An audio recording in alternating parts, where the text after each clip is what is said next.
Well, good morning. Nope, it's not good morning. It's good afternoon. It's 3 o'clock. And today is September 23rd. Welcome in.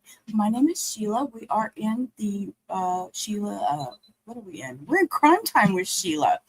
Think kind of working on dropping that rubber Ramada in here. We'll leave that for the fun and crazy stuff, but crime time with Sheila. We'll go with that. So with that, yeah, we Denise and I have been scurrying in the background. We're going to do the closings for Arlene Alvarez today because they've come back with a verdict yet. It hasn't been announced, but we will watch it together. I have it pulled up. I have it paused, so we won't have, we're going to watch this together. So yeah, it's been a kind of crazy day here for me. So yeah, we're going to do this. Let me pull up the screen. If you don't mind, hit the thumbs up when you come in. I got to learn to tell people to like the stream. I'm not used to that. But yeah, so we're going to skip jury instructions. And let me change this. Okay. Different screen. I don't like this screen for streaming this. See, it happens when you're picky. It just happens.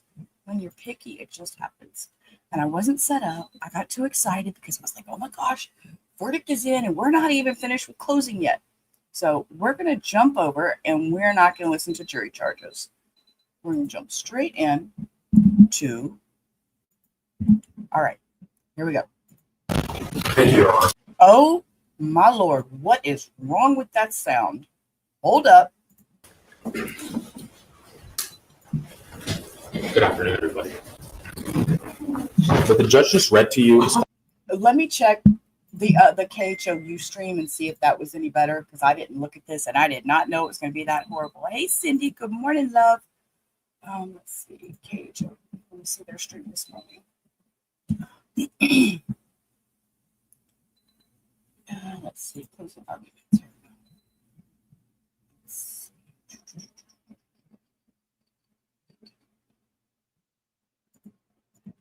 Yeah, theirs is better. Here, hang on. You will receive this form with y'all when y'all start deliberations. Each side has 45 minutes. The state of Texas is opted to go first and then go last since it is their case. Okay, so each side has 45 minutes. I'm going to boost the sound because y'all know we all be deaf in here. So we're going to boost the sound, turn this down a little bit. And they got 45 minutes each. And let's roll. I'm excited. When you start speaking, I'll start my timer, sir. Thank you, Your Honor. Good afternoon, everybody. What the judge just read to you is called the jury charge. He's going to give you a copy of it. But essentially, it's the law in this case that's going to apply to your deliberations. And then each portion or section of the law that's explained in here has what we call an application paragraph. It explains how you apply the facts and the evidence that you've heard during this trial, whether it's testimony or video, and how it applies to this case. So it's just guiding you in your deliberations. And we're going to talk about the charge here in a moment. I mean, it's 21 pages long. You guys sat here for a bit while we were reading it. We'll talk about it here in a moment, but first I want to talk to you about... I'm actually going to mute and be quiet because I take notes because I'm a writer. I remember things better when I write. So a lot of times y'all see me looking down and it's because I'm writing. I'm taking notes. It's to help me remember things. So I'm going to mute though, because I don't like talking over when they're doing closings or, when we do sentencings and the people get up and give their last, wording. So a makeup tutorial. So I don't, makeup. You got me scrolled right there, Cindy. But yeah, I don't like talking when they do a lot of that, putting their feelings out there. All right, let me shut up. I'm babbling. Okay, we're going. I'm going to be quiet though. I'm going to mute. A couple of things. When I'm done speaking, the defense will have the opportunity to speak to you, and then you will hear from Mr. Jordan last. That's because the state has the burden of proof. So the law says that we talk first and then we talk last. But one of the things I wanted to talk about before we get started is We've heard a lot of testimony over the last couple of days. The law is complicated, but it's actually pretty simple. Why? Because look at your fellow jurors around you. Each one of you has a different profession. Each one of you lives in a different part of town. Each one of you has a different background, but every one of you is a member of our community. Every one of you is a member of Harris County. And together, the 12 of you, the 14 of you even, represent our community. The one thing that we're asking is don't leave your common sense at the door. Don't leave all the things that you know in your gut and your instinct tell you at the door. Apply the facts to the law, but don't leave your common sense at the door. The next thing I want to talk to you about is the law itself. Okay? The defendant is charged with the offense of manslaughter.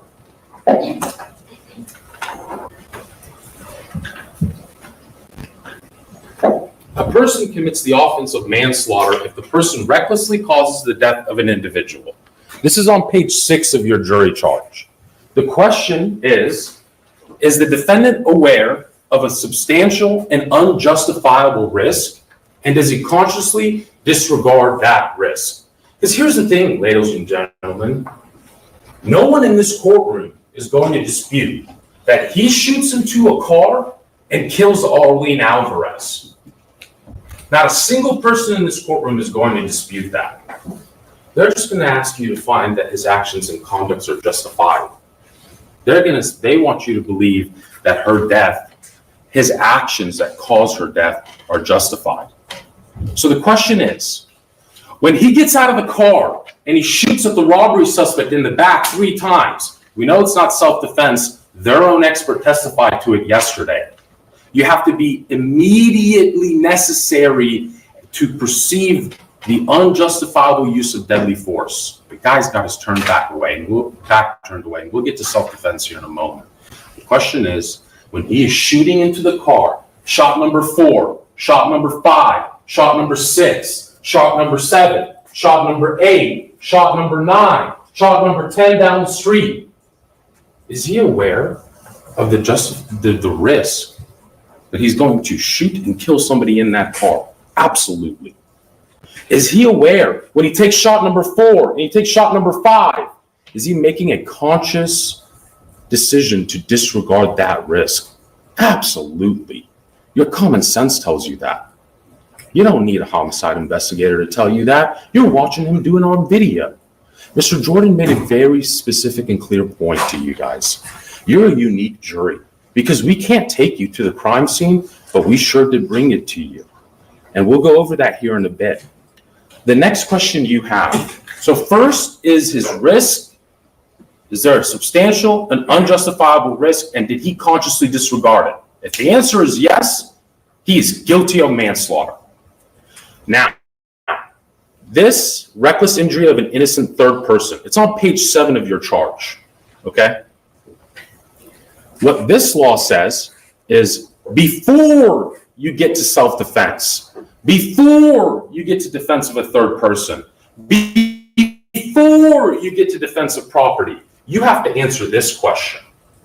And you will see that that is exactly how it's laid out in your charge. Is he guilty of manslaughter? Did he recklessly kill an innocent third person? If the answer to this question is yes, you don't go to self-defense. If the answer to this question is yes, there is no defense of a third person. If the answer to this question is yes, there certainly isn't defense of property. And that's what the law says. Before considering whether the defendant is not guilty because his use of force was justified by self-defense or defense of property, you must consider whether those particular justifications are available to the defendant. So even though a person is justified in threatening or using deadly force against another, if in doing so, if he's justified and he's using deadly force, he recklessly injures or kills an innocent third person, self-defense and defense of property are not available in the prosecution for the reckless killing of an innocent third person. So you don't even go to self-defense. You don't, before you consider defense of a third person, before you consider defense of property. If the answer to that question is yes, if shot number 4, shot number 5, 6, 7, 8, 9, 10, he's consciously disregarding a very unjustifiable and substantial risk of shooting into a vehicle and killing someone, he's guilty of manslaughter. And there's a reason why this is on page 7, because if you get here and the answer is yes, you move to the back page and you sign the verdict form. That's why self-defense is on page 8. Your answer should be yes, and you should not move to page 8. But let's just say, because we know that they're going to get up here and argue, in voir dire, they're not required to tell us what their strategy is. In voir dire, they're not required to tell us if they're going to put on evidence or not. They're just not. The law is required. Objection, we have the burden of shifting, objection, striking a defendant over the shoulder of counsel. And remember what I said. I forgot to tell y'all, the little bit that I did watch, yes, it's spicy. It is spicy. I'm going to back up just a second. Defendant over the shoulder of counsel. Because we know that they're going to get up here and argue. In voir dire, they're not required to tell us what their strategy is. In voir dire, they're not required to tell us if they're going to put on evidence or not. They're just not. The law is required. Objection, we have the burden of shifting, objection, striking a defendant over the shoulder of counsel. And remember what I said, I probably have this memorized. The statements by the attorneys, including opening statements, closing statements, are not evidence. Evidence comes from the witnesses and also from the testimony that you have heard. You may continue, sir. And my rule is always that you can't go past. Sorry, Judge. It's okay. Just a friendly reminder. We have the burden of proof. We have the burden of proving to you beyond a reasonable doubt that he is reckless when he shoots into a car that he can't see into. We have the burden of proof that he loses sight of the robbery suspect, and then Alvarez's truck comes down the road, the next thing catches his eye, and he's just unloading into that vehicle. Now, the reason why in opening statements Mr. Jordan told you the perspective that matters is the defendant's is because that is how the law of self-defense applies. The perspective that matters isn't the China Star video across the street where you can see the assailant running by the Alvarez's car, because he wouldn't have seen that. Their own expert told you that.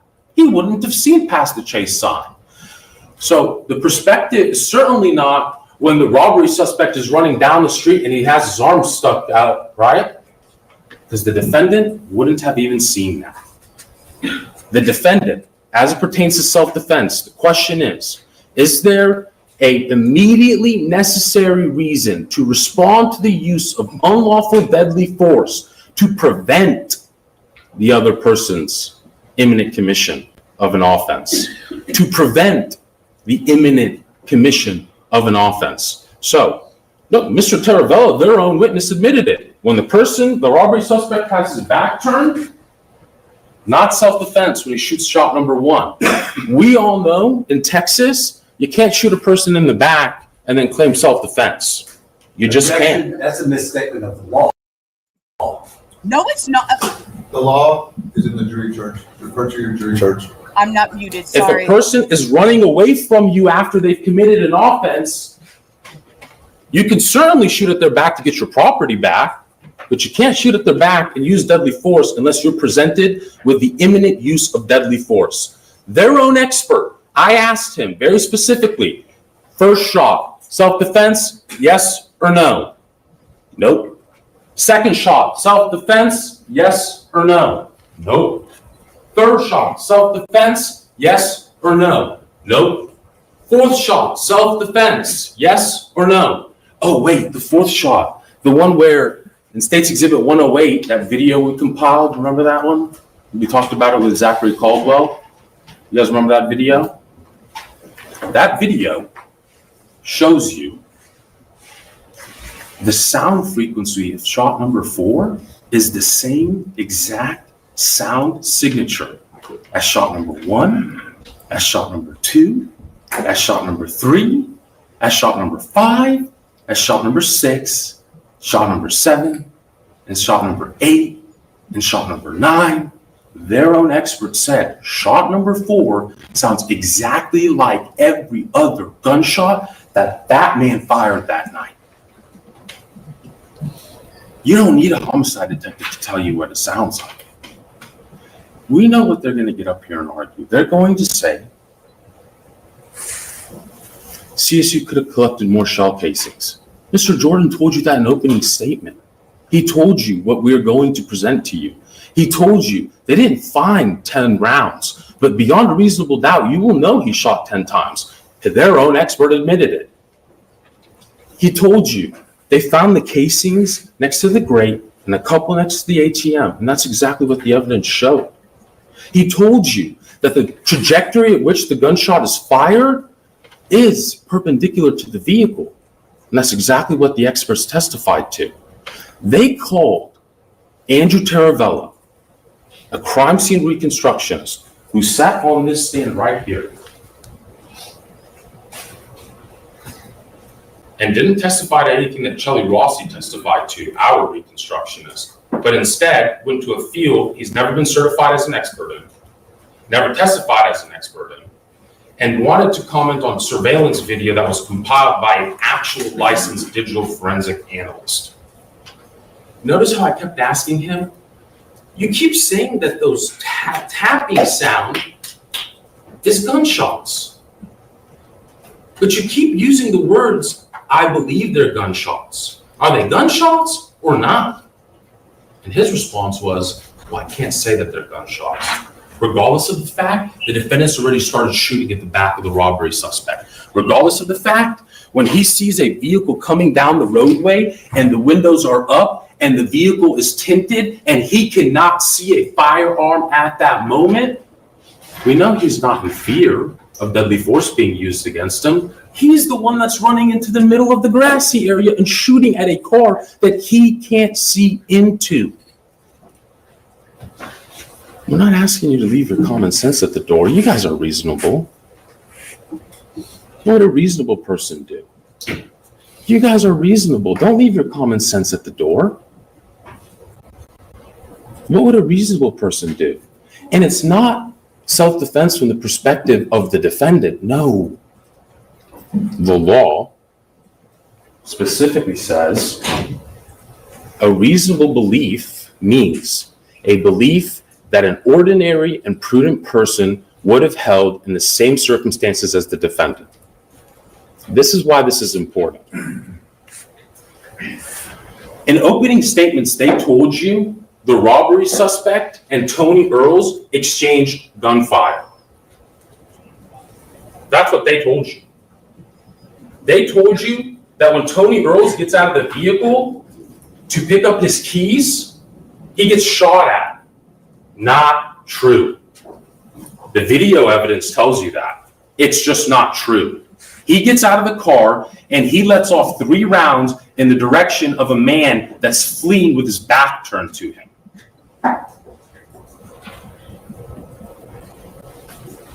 And you can tell that from a surveillance video.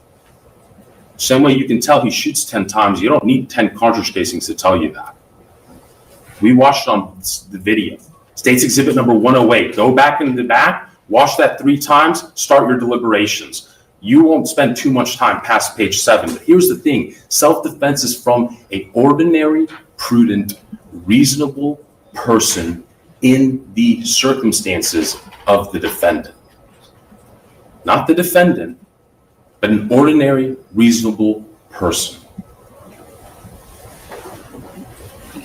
So then the question becomes, okay, well, is he trying to get his property back? Because I asked Mr. Taravella that. Well, shot number 1, the law in Texas does allow you to shoot somebody in the back as they're fleeing away to get your property back. Shot number 2, he's justified in regards to defense of property, not self-defense. Shot number 3, defense of property. Definitely not self-defense. Definitely not past page number 6, if you believe that there was a substantial unjustifiable risk and he had a conscious disregard for that risk and he killed an innocent third party, you don't even get to the self-defense questions. But let's talk about shot number 4, shot number 5, 6, 7, 8, 9. He's trying to defend his property by shooting into a vehicle that you can't see into. Don't leave your common sense at the door. Shot number 10, he points his firearm, and their own expert actually said it. He points his firearm as the vehicle is moving. He's already dropped his phone and his keys and picked them both back up. He's now in a moving vehicle. He opens the door of the vehicle.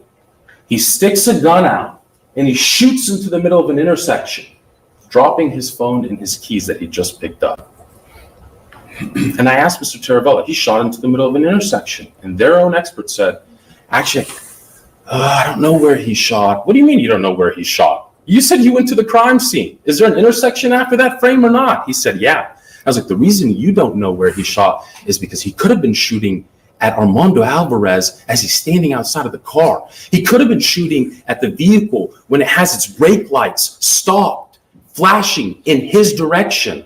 And then he peels off after shooting and he goes in the opposite direction. They want you to believe that it was reasonable and he was trying to get his property back.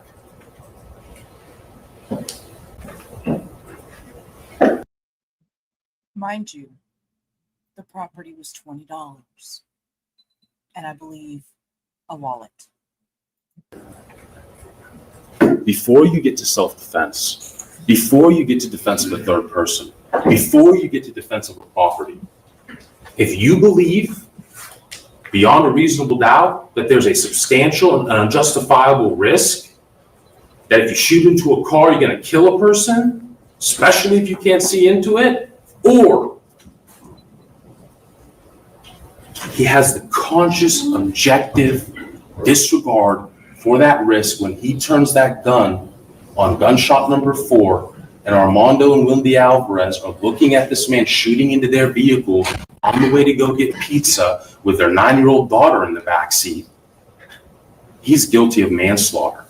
And if he kills an innocent third party, if you believe he killed Arlene Alvarez because he was reckless about the way he's even handling the firearm that night, shooting with one hand, jumping around, you don't go to self-defense. You don't entertain defense of a third property. You certainly don't entertain defense of a third person. Don't leave your common sense at the door. The 12 of you are reasonable. The 12 of you are members of Harris County. And at the end of closing arguments, you're going to start your deliberations. And in one voice, you will render one verdict that is one word: guilty. May I proceed, Your Honor? Sure. Just look at this thing. Give me 1 second. 26 minutes and 25 seconds left. Give me 1 second. Let me start your timer, Michelle. So, I'm a little confused. You wanted me to do 3 reminders? I'm sorry, Your Honor. What were you asking? You wanted to do 3 reminders? What is it? How much time do you want? Because I just want to, give me like a minute at 9. I'm just want to. Oh, okay. You just want to get That's all. 10, 11. I'm not. I'll tell you when you're used 10 minutes. And That's then fine. switch. Judge, I just want to make a few points here. Okay, go ahead. Good morning, ladies and gentlemen of the jury. Listen, I was thinking this morning about what I would say to you, and I'm going to start out because I knew this was coming. 42 years, 43, I've been doing this. These are seasoned, okay? Make no mistake about it. I was anticipating their theatrics, and believe me, there's going to be more to come. Raising your voice, pacing, ranting, raging, that's not evidence in the case. But sir, that's exactly what you're doing right now while you're saying this. I know I said I wasn't going to talk, but oh my gosh. Oh. Okay, calm down, Sheila. Take a breath. Look, what did he just say? He says, we're not going to pace around. We're not going to raise you. And I previewed just a couple. I turned this on to make sure it was still going on earlier, and they get loud. And believe me, there's going to be more to come. Raising your voice, pacing, ranting, raging. That's not evidence in the case. So I'm going to talk to you, something I typically don't do. I'm actually going to keep my voice down and kind of walk through a couple things I just want to encourage you to talk about when you're there, because Mr. Maroon, he talks about what he thinks the evidence is and how our client didn't do this and he didn't do that. So let me start out with, I want to turn on and talk to you about a couple of things. Remember when Rossi was on the stand and I walked up with the code and I asked her to review what a prosecutor's duty is? Remember when she agreed with me that the prosecutor's primary duty is not to seek a conviction? Okay, that's not the primary duty. It's to see that justice is served. And make no bones about it, Arlene deserves justice. Okay, she does. Thankfully, we know from the evidence in this trial that if and when they ever prosecute the suspect who started this whole series of events in motion, they have video of him. You saw him robbing Tony and his wife. You saw him running. You saw him jumping over a fence. At the very end, they put that up. Clearly, after all of this had occurred, you see this guy climbing over the fence, and they have a pretty good shot of him. I can't tell you how they'll prosecute that person and what arguments they'll make to his jury, but I can talk to you about the evidence in this case. And here's the thing. We talked about how you don't secret evidence. Okay, you put it all out there. You let the juries decide. And here's what I hope some of you want to get the discussion going on in deliberations, is that we spent hours and hours and hours of listening to them talk about the what. Well, we all knew the what. We told you the what up front. Tony shot into the truck. Okay?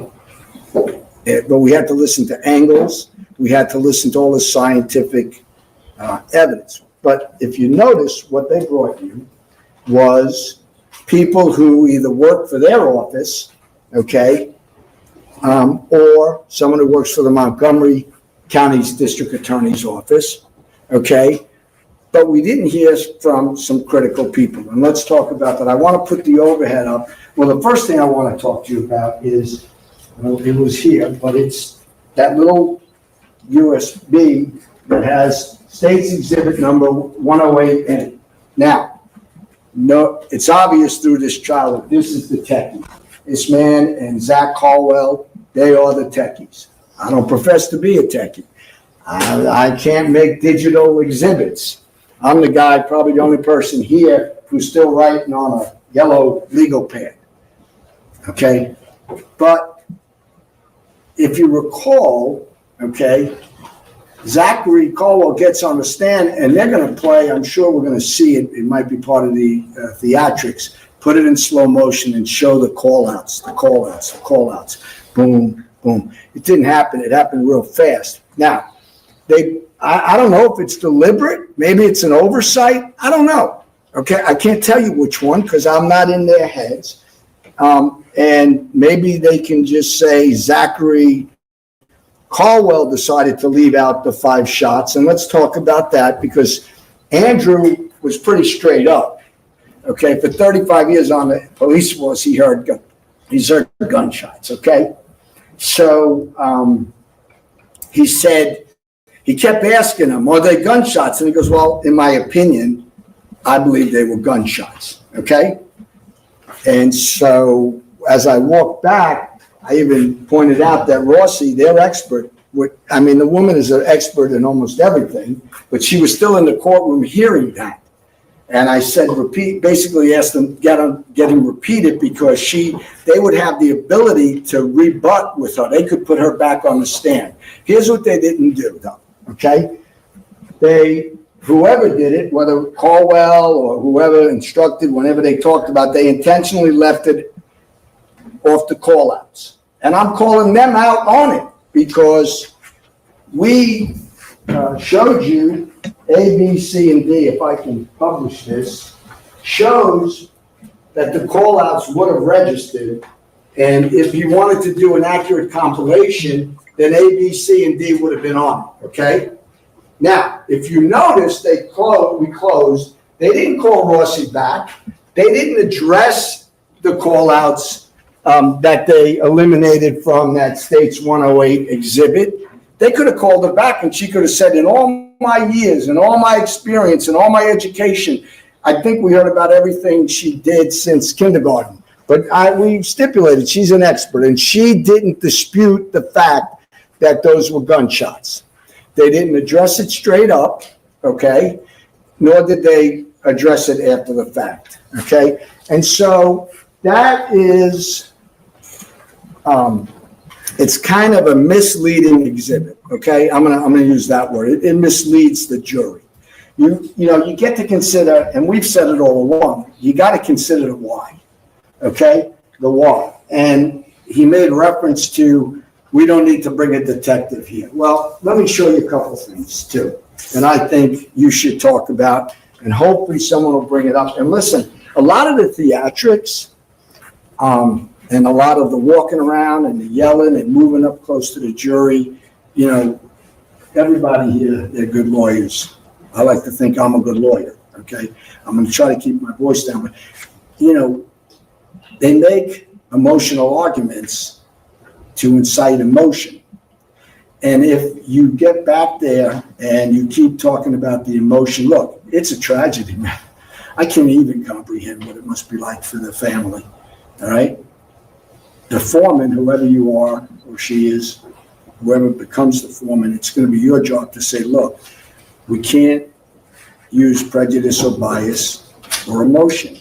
Let's look at the facts, and let's look at all the facts, the totality of circumstances, okay, when we're deciding. So quickly, because I don't want to use all of it, right?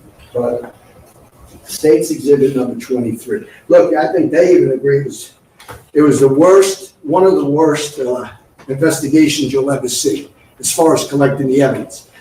I mean, he couldn't even identify these two guys in the suits that are talking there. We know from the facts in this case that the one guy on the left, if you can compare, look at his head, we know that he's the same person who interviewed Tony Earls, okay, in this exhibit right here.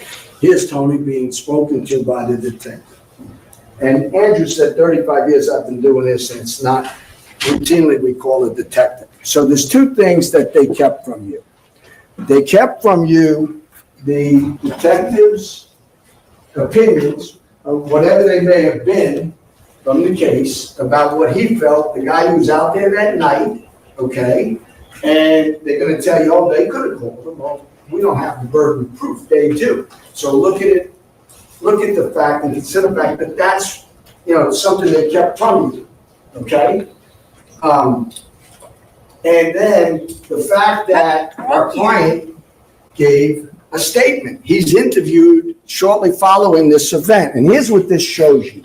I mean, you can basically see his demeanor when he's speaking to the detectives, okay? Now, you know, I think even Andrew or Rossi had said, we can't introduce our client's statement. Okay, we're not allowed. They can, they have it, okay? And what it tells you that it's what he's thinking because they're obviously talking about it. So here's what they kept from you, okay? And let me say this, you got instructions. The fact that they can't call him to the stand, and I can tell him whether or not to take the stand. I'm just going to tell you that, like the judge told you in the very beginning of the trial, there's all kinds of reasons. Packed courtroom, skilled, very skilled prosecutors.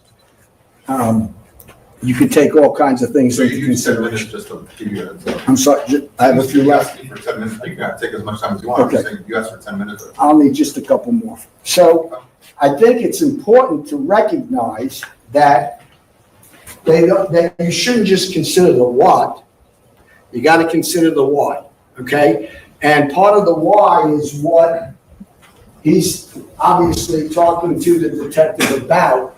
And so I hope that at least some of you are offended or moved by the fact that they kept this information from you. And you, I would encourage you, because he brought it up, use your common sense. If the detective had a favorable opinion to their case. Objection, improper argument outside the record and false. That'll be sustained.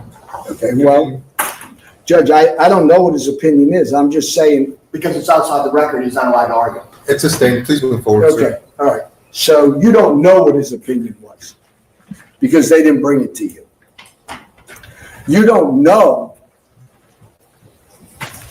what Tony Earls told them or spoke to.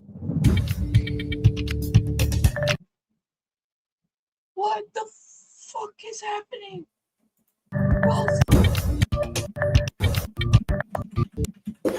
While making Maroon What is happening? made an issue of it.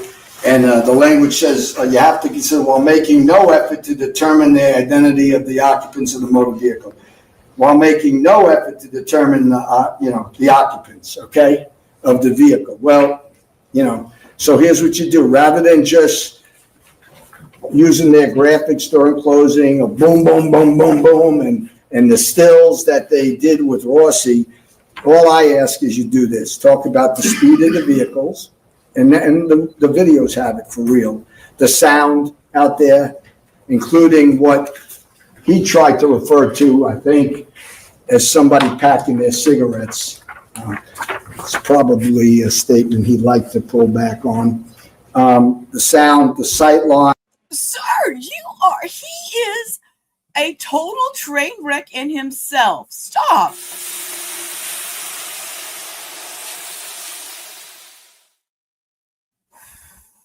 Deep breath.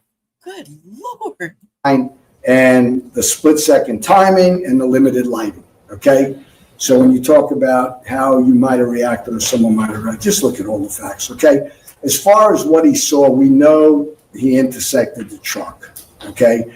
And his determination was started with being robbed, followed by the robber running in the exact direction of the truck, that going right up to the truck, and the truck emerging, okay? So he had facts to make a determination, but he had to make he made a split-second decision. So I think that he's right about one thing. You probably don't get too far into this charge because of that issue if you consider all of the facts. And I can say it for Ed, I can say it for Anna. Actually, I want to say it for Mr. Earls, that I think if you consider everything, then in that instance, not just the watt and just the video, the stills of him shooting into the truck, that you should render a verdict of not guilty. Thanks, guys. Mr. McLeese, as soon as you have 31 minutes and 25 seconds. Judge, I will not be taking long. And what kind of reminder did you want? Oh, so they are separating out closing. They're each taking a little part. Okay. Don't see this happen very often.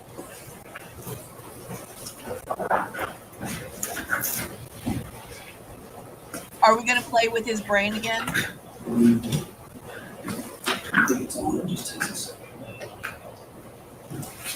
Talk about his amygdala sticking out there? For this thing to get called up, it takes a minute. I pause your time.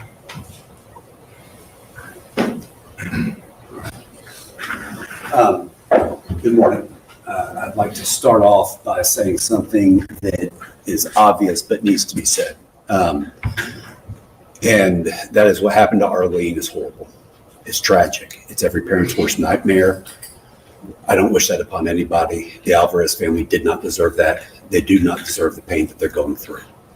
Okay? We are not here to suggest otherwise. We never had been. I don't think you think we are, but that needs to be said.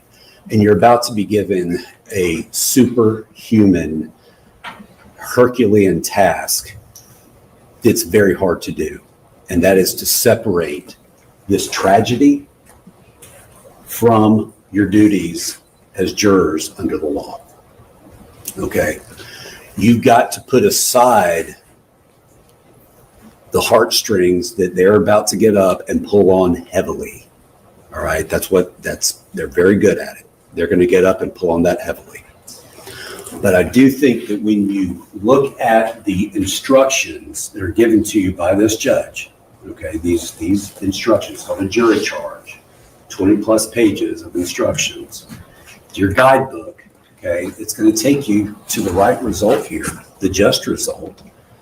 In this case, okay, let's talk about what you're here to decide, what you're here not to decide. You're not here to put a stamp of approval upon anything that happened. That's not it.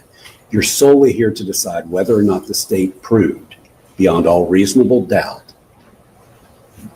whether Tony was reckless that night from his standpoint. Okay, when we say reckless, we're also, and I'm going to go over this in more detail in a minute. We're not saying the word reckless like we might say if we're having a cup of coffee. Okay, it's a very specific legal definition that you're going to need to apply. Now, I've got a couple of things up here that we first visited about in jury selection. Remember, this is the presumption of innocence, all right? Maroon, Mr. Catani like to talk about order of things in the jury charge. This is the first one, presumption of innocence. Your default setting is not guilty. And to get beyond that, they've got to prove everything to you beyond a reasonable doubt. Now, along with what Mr. also said, they spent a whole lot of time over a week dissecting, to use Mr. Jordan's words, frame by frame by frame of something that we've never really contested, and that is that the gunshot came from Tony Earls, okay? I wish it didn't, but it did. That's the situation that we're in. But what you need to look at, you guard against legal sleight of hands that are being done, okay? And it is not insignificant, the decisions that are made by prosecutors who are this experienced, to not include any investigators, any detectives. There were multiple ones out there. We heard about that. None of them came to you. Okay, they brought one first responding police officer to you. They brought a couple of the crime scene people to you. But think about what they did not bring. All right? Doesn't it make you wonder why? That's not by accident. Okay, we introduced the crime scene video. They didn't. Why? Not by accident. There's a lot that they're wanting to take, to use the analogy Mr. also made earlier. They're in the replay booth trying to circle, receiver that may have been open and not considering it from Tony's standpoint with everything that he had going on. So let's look at the specific allegations, all right? And this is good. I took some bullet points here, but this is what it is. He's accused of recklessly causing the death of Arlene Alvarez by discharging a firearm in the direction of a motor vehicle. And then this is the weird one, while making no effort to determine the identity of the occupants of the motor vehicle. It's up to you to determine whether that constitutes recklessness. Okay, we are here to say that under these circumstances, it does not. We are not saying there's open season on shooting cars, all right? That's not our point. This is a very, very, very unique set of circumstances. So manslaughter is our charge, recklessly causing the death of an individual. This is where I think they failed, all right? This is where they failed. They have to prove beyond all reasonable doubt that Tony was aware of, but consciously disregarded these risks. And I'm here to tell you, it's not just the risks of a firearm, okay? It's this specific set of circumstances, okay? How could Tony have known that given everything that went on here? This is a tragedy. It's a tragedy, but him being involved in this tragedy does not make him a criminal. This is where we start off, okay? They never showed you this picture. We had to bring it to you. Why? Because they don't like it. Because it humanizes Tony. He's just trying to make a deposit so he can go to dinner. That's all they're trying to do, and a gun gets put in their face. That's an experience I hope no one else in here has to go through. I can't imagine the horror. It's nighttime, and you're seeing your entire life pass before your eyes, and then it triggers, we heard Dr. Lambert talk about this, it starts to trigger chemical reactions in our body, all right? And it gives us, Mr. Jordan, very skillful cross-examiner, was trying to make it sound like you're either in fight mode, or you're in flight mode, or you're in fear. I'm here to tell you, as the doctor did, these all converge, okay? These all converge. This is a chaotic, terror-filled situation. All of these emotions, all of these things are converging, and Tony is reacting. He's reacting. He's not even, we heard about that, the whole frontal lobe starts to shut down. He is reacting to the situation. So we have at the very beginning, and I'm going to tell you, this is a fluid situation. At the very beginning, and they concede this, okay, when he's shooting, under Texas law, he is allowed to shoot at this guy, okay? He is allowed to. There's not any dispute on that any more than there's any dispute that Tony's the one that shot at the car, okay? These are things that are not in dispute. At that point, okay, they think that as we get to the vehicle, that Tony should have made an effort to determine the identity of the occupants of the vehicle, and that it was not reasonable for him to not do so. But what I'll suggest to you is when we look at the evidence, and look, y'all can get all of it. Look at it as much as you want. Okay, go through it. But you need to go through it. The law is instructing you, you do this from the actor's standpoint, from Tony's standpoint, all right? That chase sign, yellow circle, right? And this is what I was talking about. And this horrible constellation of events. You've got right as the robber is running, all right? He goes behind that sign, and it happened to be right when the truck is slowing down. It's not Armando's fault he was slowing the truck down. He's dealing with the same stuff everyone else is in this situation, trying to figure out what to do. We're not blaming him. But right as the truck slows down is the exact time that the runner's there. It's right behind that chase sign. It was, I am going to tell you, a reasonable thought for Tony to believe that that truck that was slowing down, you see the brake lights on right there, okay, that it was picking up the robber. And at that point, it became a threat. A threat where he is allowed to defend himself. Okay, because you can watch the video, watch the way the truck's maneuvering. Tony doesn't know what's going on. He's firing this, he is firing as rapidly as he can because he is in fight or flight mode. All right, his self-defense is presumed reasonable. This is on page 9 of your jury charge. Okay, if he knew that the person against whom force was used, okay, and he believes he's using against the robber, and I believe, and I'm submitting to you, that's a reasonable belief based on this evidence. He did not provoke the deadly force of the robber. No one's suggesting he did that. He was not otherwise engaged in criminal activity, okay? With that, there's a presumption there on self-defense. And I'm going to get to what Mr. Katani was talking about, the innocent third person here in a minute, but I'm going to preview here for you. Okay, all of this, everything we're talking about concerns recklessness. If the first definition you need to look at when you get back there is recklessness. Was he aware? Was he actually aware? There's a separate charge for when you ought to be aware. Okay, there's a separate charge. That's not what they brought here. They brought is aware. Okay, and once the self-defense issue is raised, and you'll read it in here, this isn't me, this is instructions coming from the court. Once self-defense is raised, they have to prove beyond all reasonable doubt that he did not act in self-defense. Okay, that's and it's been raised. So that is also on their burden. Not only do they have to prove that he acted recklessly, they have to prove that he did not act in self-defense. All right, so to prevail, they essentially have to say that Tony did not believe his conduct was immediately necessary to protect himself against the robber, and that this belief was not reasonable. All right, so this is something that they've done a lot of work, the prosecutors have, to try to minimize this. Okay, and one of their witnesses was even saying, well, I don't know if that's a gun. What do we do?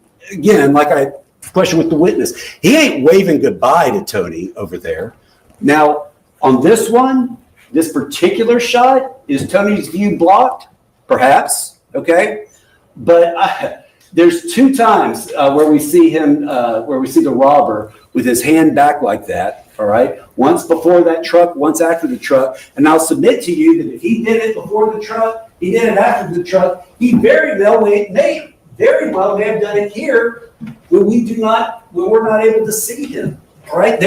I've never heard of the state giving so much benefit to an aggravated robber as they have in this case.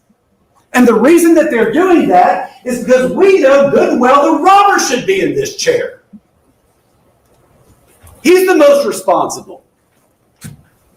But they got to have someone that they can get a scout from to give you. Reckless injury to a third person. Again, don't be distracted by this, okay?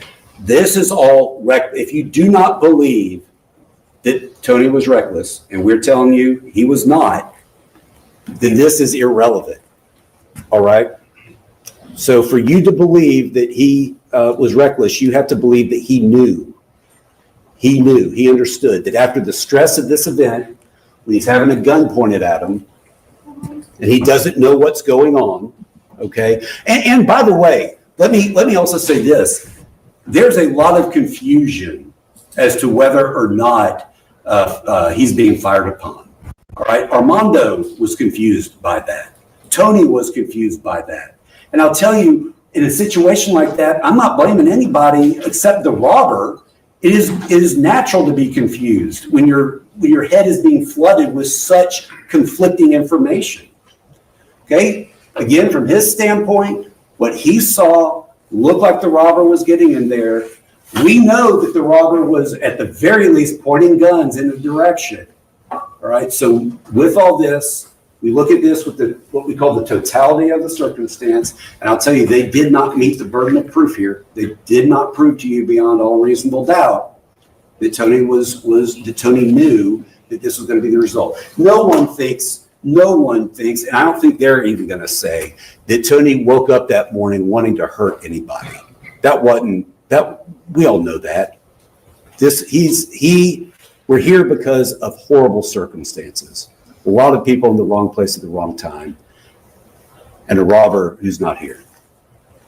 I'm going to turn over the floor to Ms. Funes.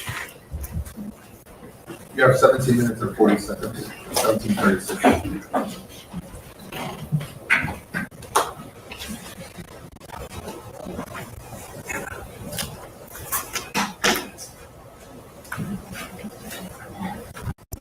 This case starts with heartbreak.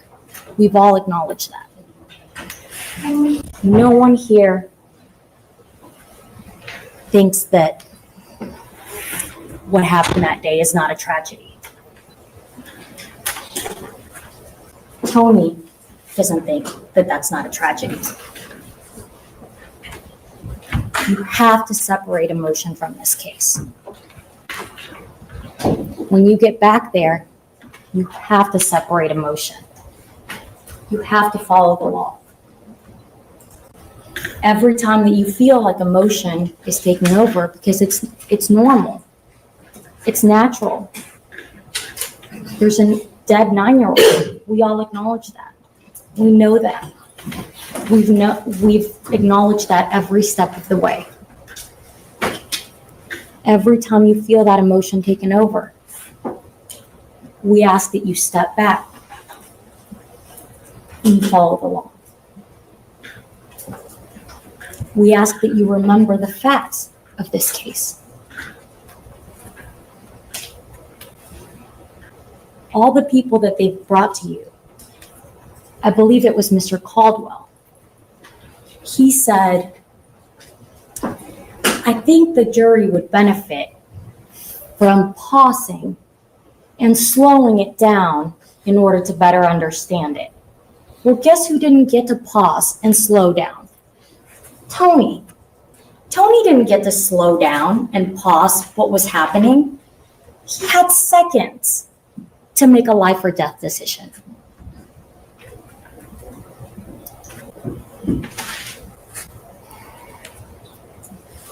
Mr. Alvarez twice, under oath, said they were shooting at each other.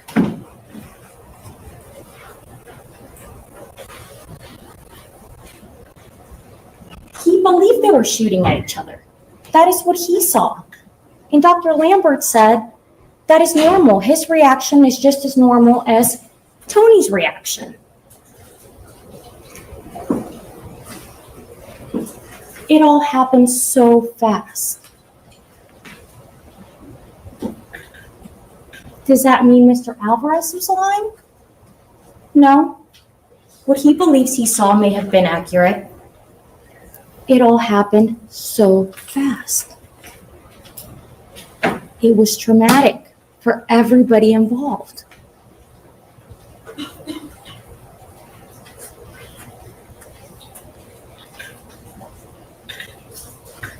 There was a gun pointed at Tony and his wife. It's gonna put me to sleep. They want you to forget about that. They don't want you to think about that because the robber's not here, because nobody has found the robber. Because the person who should be sitting right there is the robber.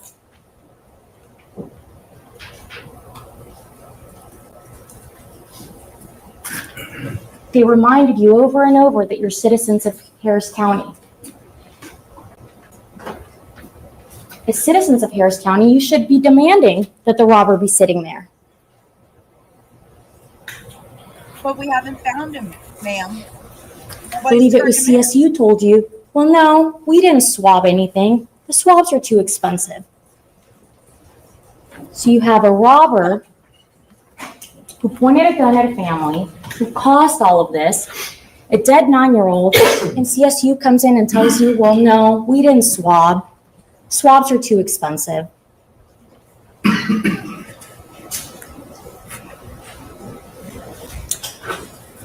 We heard that there was a Detective Farrell. Where is he? Why didn't they bring him in?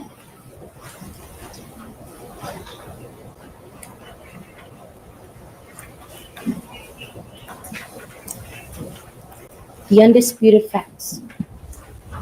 They brought you people, like Mr. also said, who only got involved in this case a couple of months ago. This case has been going on for 3.5 years. They brought you people that would show you things slow down from their perspective, not from Tony's perspective, not people who were involved in the investigation. Me. That'll do. And Mr. Catania was very adamant about that last shot. When Tony gets out of the car and he says, well, he made that last shot as he's pulling out of the car, out of the driveway. Well, did he forget that he also showed us that video where the Alvarez family and Mr. Alvarez testified he's waiting at the street, down the street for Tony. You see his brake lights in the reflection. He waits 17 seconds. He's waiting down the street. And as Tony's wife is pulling out, they realize they're waiting on them. He then reverses. Outside the record.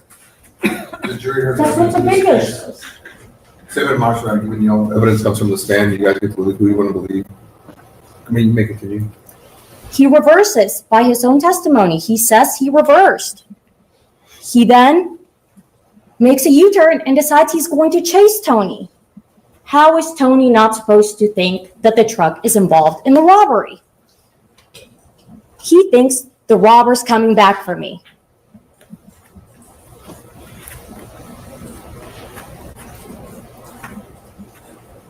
That's what that last shot is. The robber's coming back for me.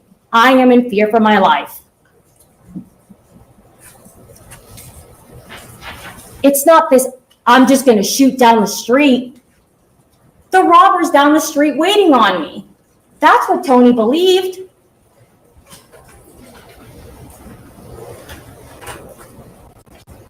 He said, I waited, I reversed, I made a U-turn and started chasing him.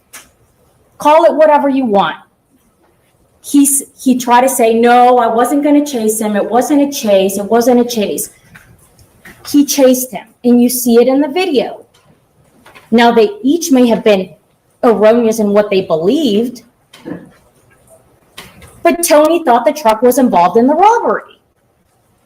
How was he not supposed to think that the truck is involved when he gets out and sees him waiting on him?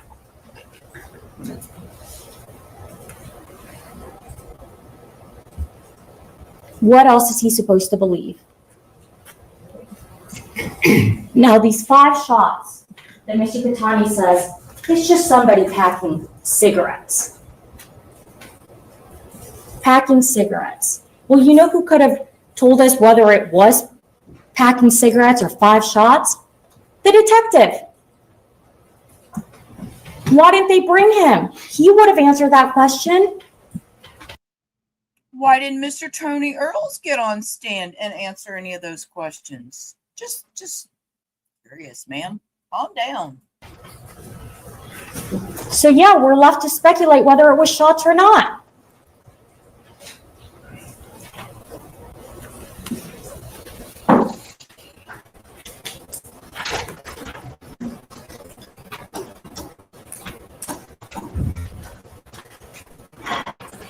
In his opening, Mr. Jordan said, Tony had a right to shoot the robber. He told you that.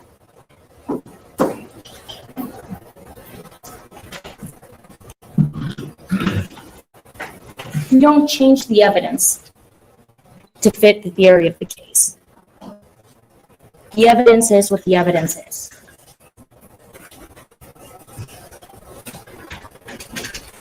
Twice, Mr. Alvarez said they were shooting at each other.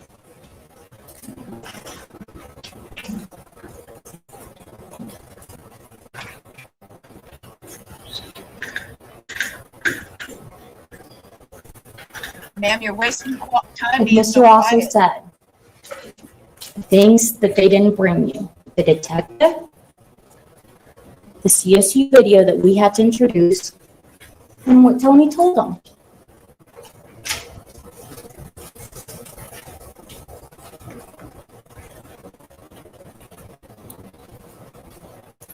So when you get back there, you can ask for a readback of what Mr. Alvarez said from the stand.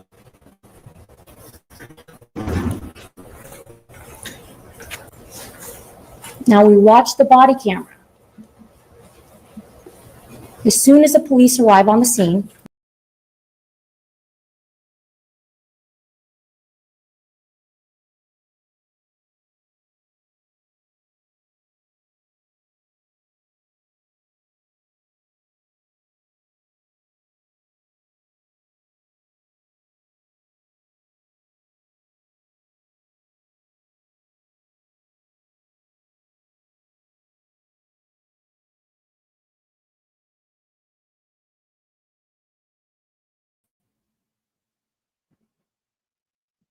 I have no clue what happened.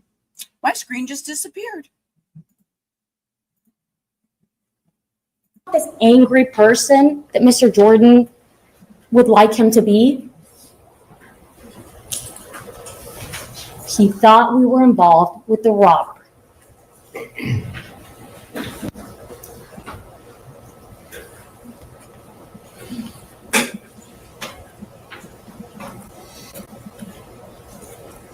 See the brake lights. You see them waiting. Why didn't they bring you the camera from the front of the building that would have shown Mr. Alvarez's truck? All we have is a reflection. All the things they didn't bring you.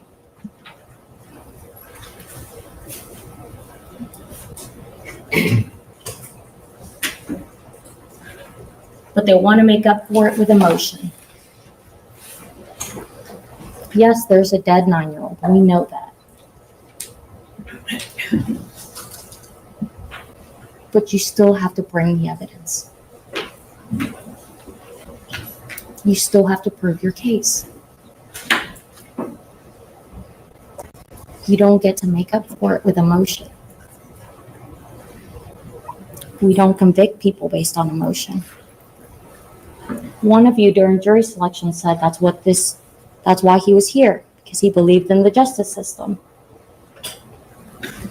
We don't convict people based on emotion.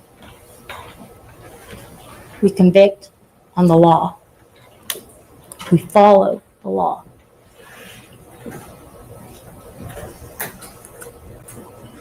Based on the law, you must find Tony Earls not guilty.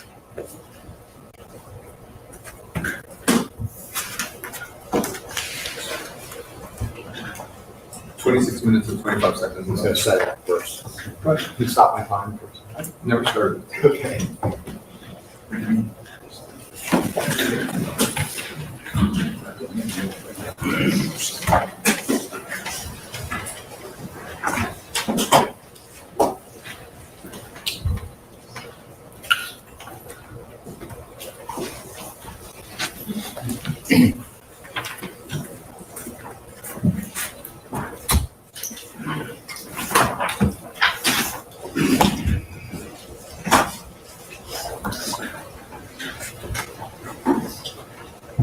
He was waiting down the block there. Y'all remember the testimony. What Armando said is he stopped his vehicle and got out and walked the back of the vehicle and checked on Arlene. That's what he was doing.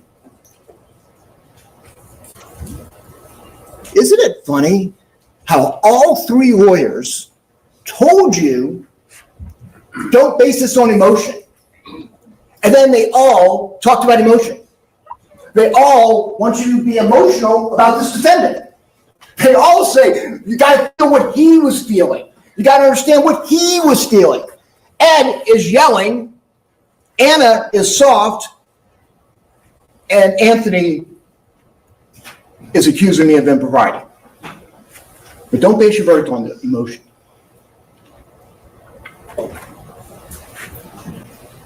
Life is emotional. But if you notice, the evidence we brought you was not emotional. It was analytical and it was logical. We can't escape the reality of what this case is. Emotional for everybody. I want to address a couple of things that they said first. The law allows me to respond when they talked about not bringing the homicide detectives. And Mr. Oso suggested that they must not agree with the case. This is the way, and I'm allowed to say this as a response.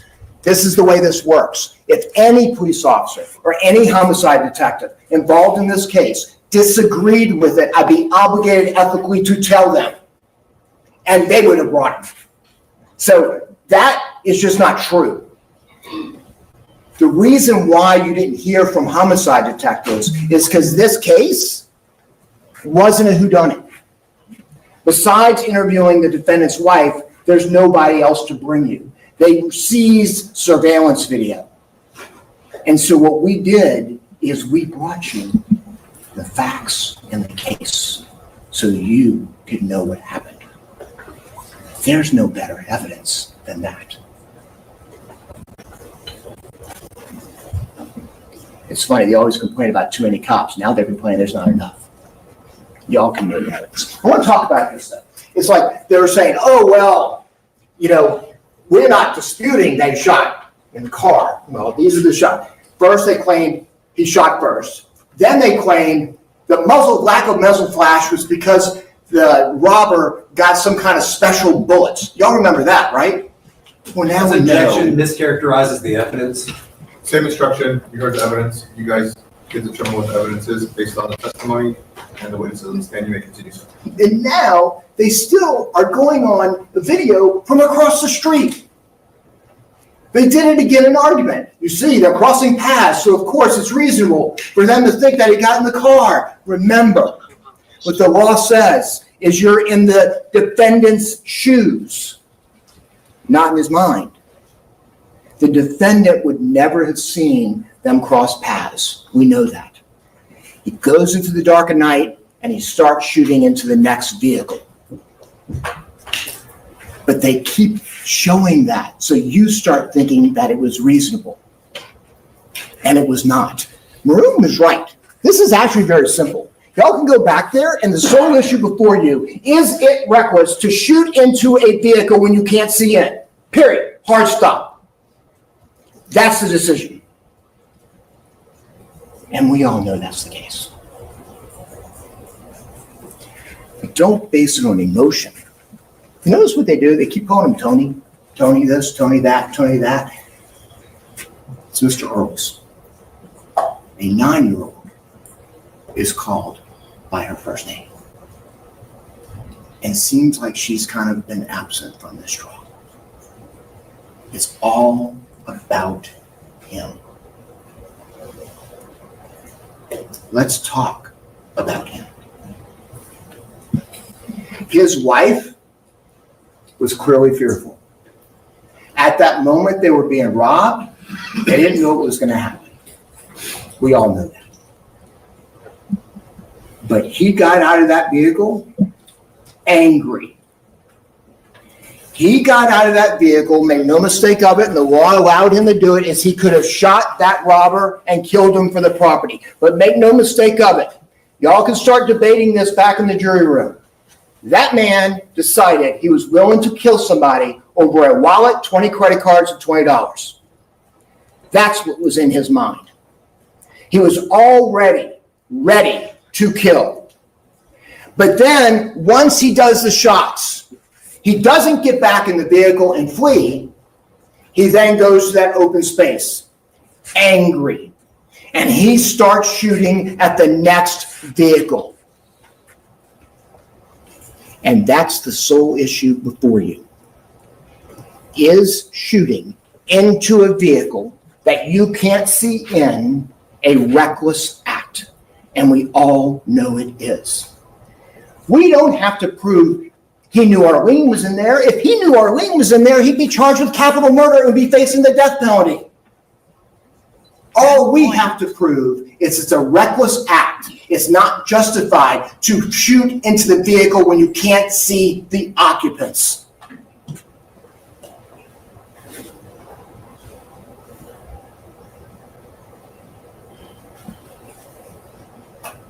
You know, there's been some talk about this robbery suspect. There is a suggestion somehow that this robbery suspect is responsible for Arlene's death. And make no mistake of it, we would have loved to have captured him. But it isn't his actions. It's his actions that caused the death.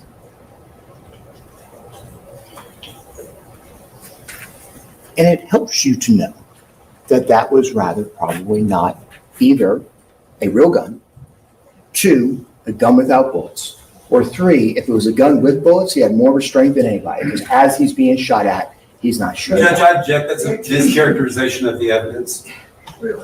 Same instruction, tired of repeating it, you heard the evidence. Just a moment. Judge, did you not look? It's even on the screen. Tired of repeating it, sir. Oh my, that all? He's not sure. Judge, I object. That's a mischaracterization of the evidence. Same instruction, tired of repeating it, you heard the evidence. Just a moment. But that didn't matter to Tony Earls.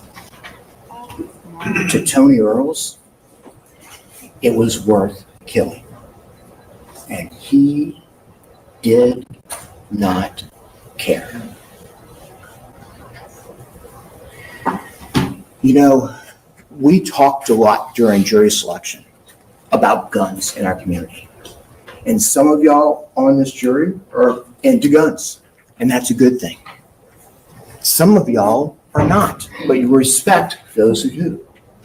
And folks who carry guns, we all know there comes a responsibility when you choose to arm yourself. When you choose to purchase a weapon and have it on your person, you are responsible for your actions. And yes, the very laws that give you the right to kill to get your property back, the very laws that allow you to defend yourself, is also the very law that protects the Alvarez's family. Because you know there's a right in our community that we haven't talked about. There is a right for a family to drive in the Gulf Gate area to a pizza parlor. There is a right for a family to be able to drive down the block on Valentine's night. Have you thought about that? The day of love. And they're driving to dinner. They have a right to not have that man fire into their car because he's pissed off. Make no mistake of it. That man was not fearful anymore. That man decided he was angry and he was going to do something about it. And not only that, he was willing to kill everybody, even if he thought the assailant, the robbery suspect, had gotten into the car. Have you thought about? He was willing to kill not only the robbery suspect, but anybody he was in the car with. Have you thought about that? Because he didn't care. And you know that because after all that, when he's looking out and he sees Armando, he shoots in that direction, again jeopardizing everybody behind Armando and his family into an intersection. And they want you to believe that that was reasonable.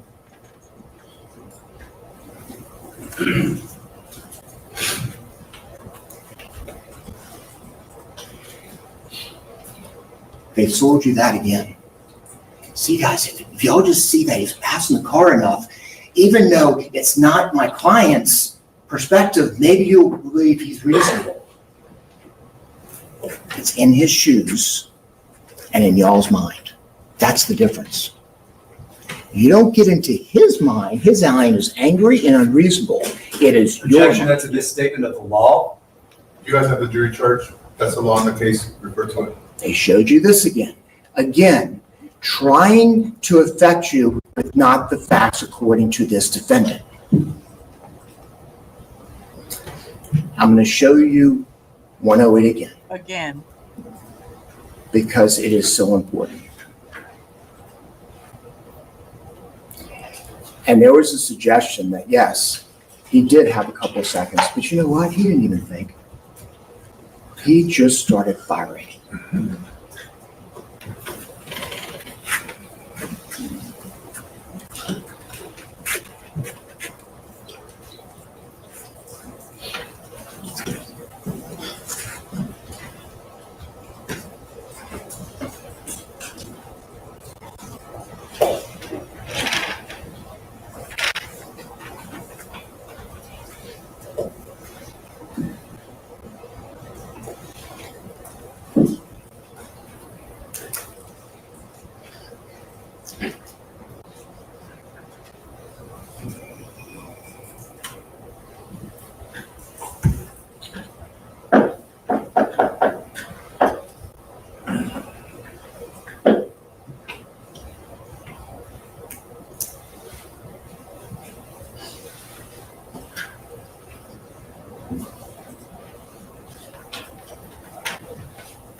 Since we have seen these videos, that was the clearest I have seen that shot from when he opened that door. I'm going to hit play again. I just paused because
There's nothing more powerful I can say or words I can string together that are more powerful than what you just saw.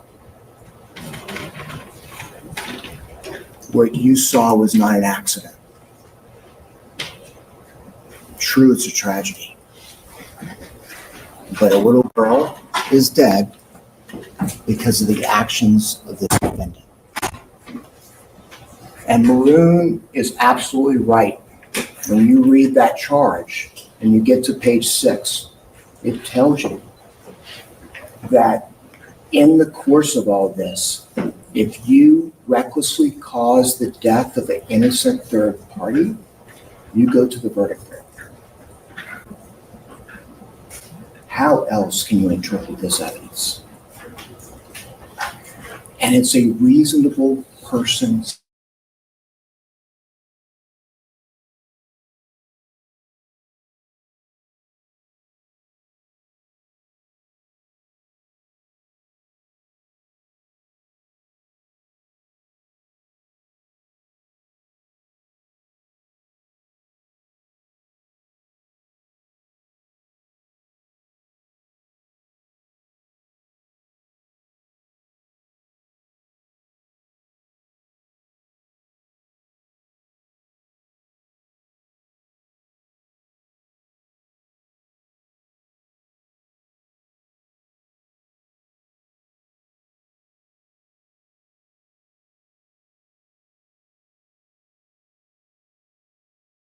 stand.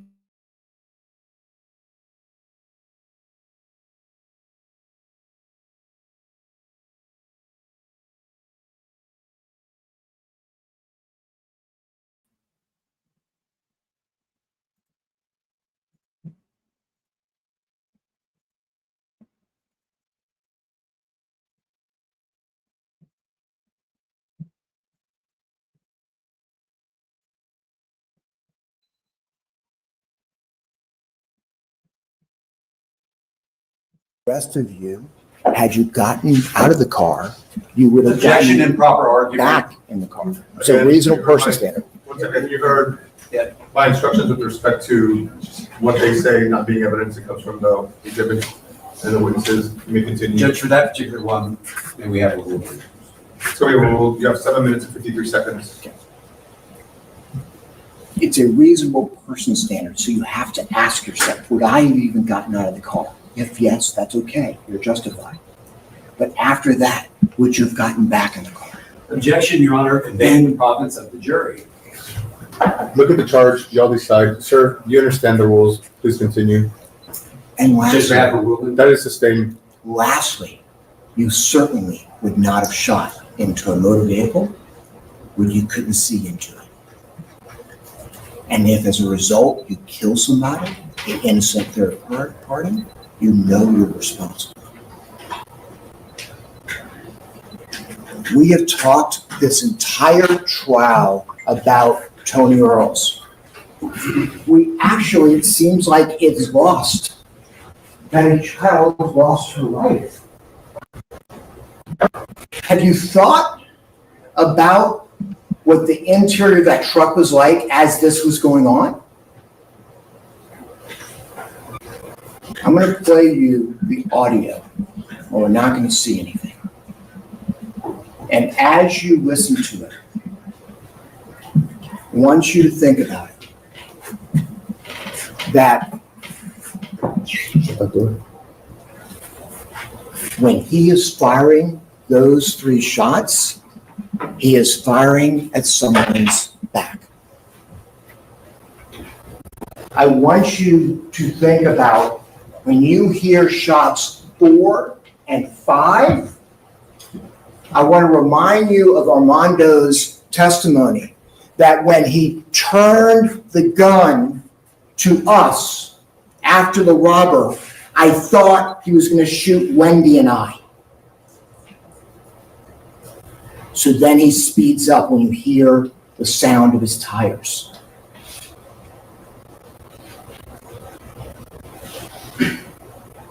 Then you're going to hear 6, 7, 8, and 9.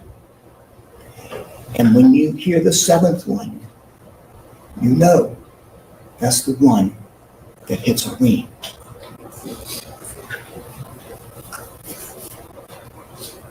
Then there's going to be some silence. And you're going to know that's when he gets out of that vehicle to check on his daughter. But in that silence, I want you to remember what Armando told us. Everybody was screaming. Armando Jr. was screaming, "My sister's been hit.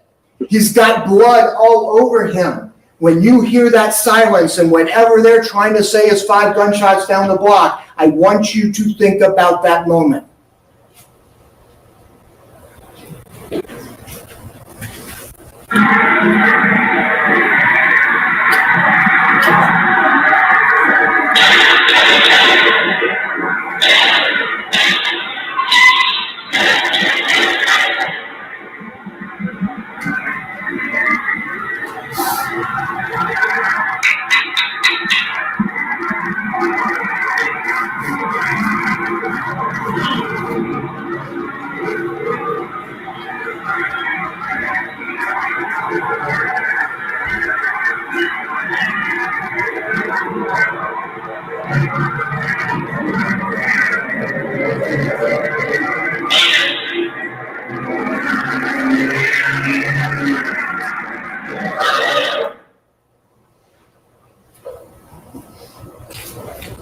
you're armed with the law. Considering all of that, this should be the easiest decision because it tells you no matter what was happening out there, when you recklessly caused the death of an innocent third party, you're guilty of manslaughter. And can there be anybody more innocent than a 9-year-old child? She is sitting in that picture on Valentine's morning in the seat in which 14 hours later she would be dead. You heard the medical examiner tell us that she was shot above the right eye. 2 minutes. And that the bullet fragments were in the back of her head. What we know from that is when Armando tells us she had her headphones on and he yells to his family, "Get down," she doesn't hear it. But there's a difference between someone yelling in a car and gunshots ringing and you can hear it. So she looks as they're passing and she's looking at the man who would kill her. She is looking at the man and the barrel that would cause Objection, her. there's no evidence of that at all. Sir, How else do you interpret that the shot happened above her right eye as she's looking outside? Excuse me, Your Honor. Stop. hold I asked You have the an jury objection. be instructed to disregard this last comment. Disregard that last statement. You may continue. You have 2 minutes left.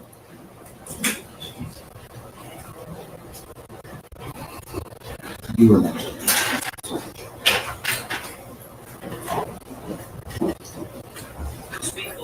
This is why you're here. To put an end to this. And to finally hold this defendant accountable for his actions. And Moon and I now give it to you. Go back in that room and bring justice.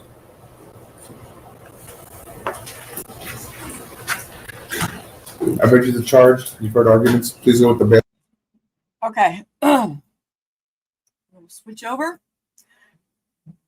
They're showing it is from 419 to, I'm sorry, it shows 4419 to 4724. So whatever the verdict is, it takes them 4 minutes to read it in. Yeah, that was rough. Okay. So we're going to watch the verdict. And with that, I get to play my verdict thing. I've never got to play this before. So here's our transition.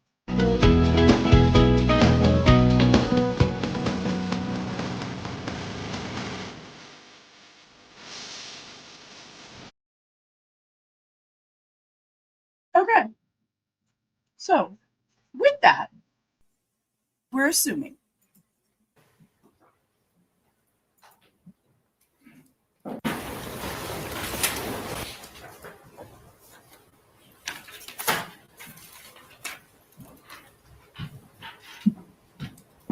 right, and they said disregard, no way.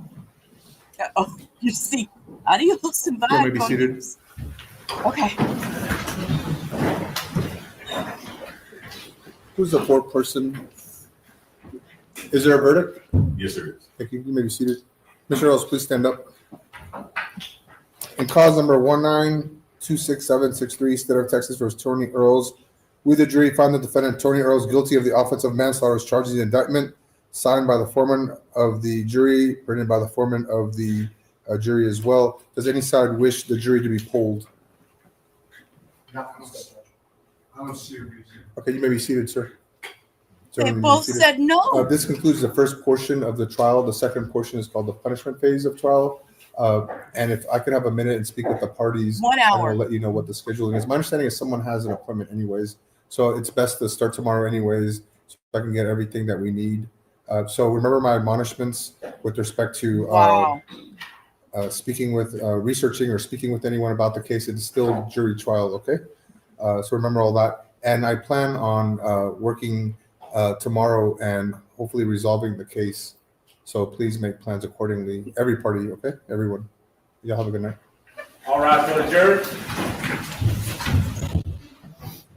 Okay, so they'll have penalty phase tomorrow. The jury went out at 1:30 to start deliberations.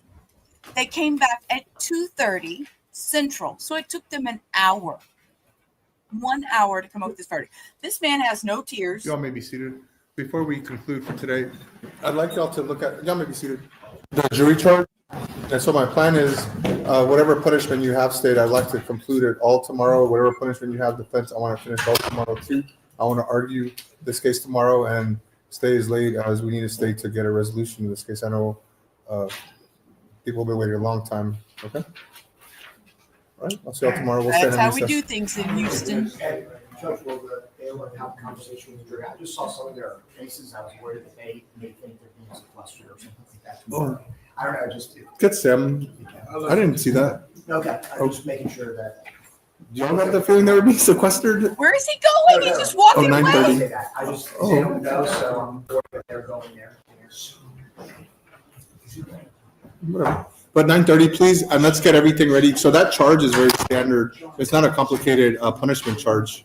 It shouldn't be judged. No. So I'd like to anyway start at 9:30. So let's be here at 9 o'clock or a little bit earlier and let's get it all on the record and just continue with it and let's just go, okay? Yes, sir. Y'all have a good night. Y'all be safe. Okay, so with that, yeah, okay. Bye, Denise. Enjoy your little trip to the store.